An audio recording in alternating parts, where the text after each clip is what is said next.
Non condivide la scelta di Giancarlo Galan e si dichiara pronto a scendere in campo se tra i candidati alla premiership del PDL e conseguentemente del prossimo governo nessuno dichiarerà di schierarsi con il Veneto. Maurizio Paniz l'ha detto chiaramente ieri sera a X News rispondendo al direttore che lo incalzava sulle primarie del Popolo della Libertà. Se questo non dovesse succedere io non posso lasciare che il Veneto, al di là della leadership di Berlusconi, sia sprovvisto di un qualche ruolo, quindi in quel momento eventualmente mi metterò in moto. Ago della bilancia della scelta di Paniz, l'attaccamento al Veneto. A me interessa il Veneto, io sono uomo del Veneto, ho le profonde radici in questa terra, io voglio che il Veneto conti in funzione della sua importanza.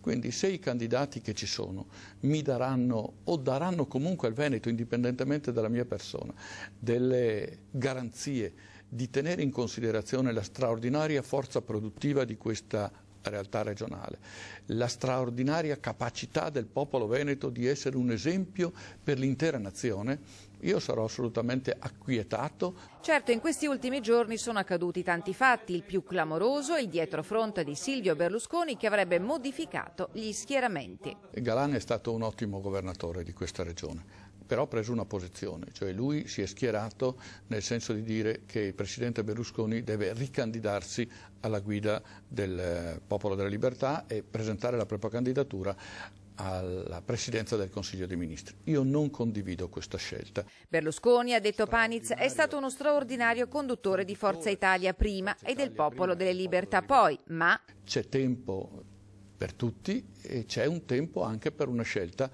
di posizionamento da padre nobile come quella che io vedo in questo momento per Berlusconi.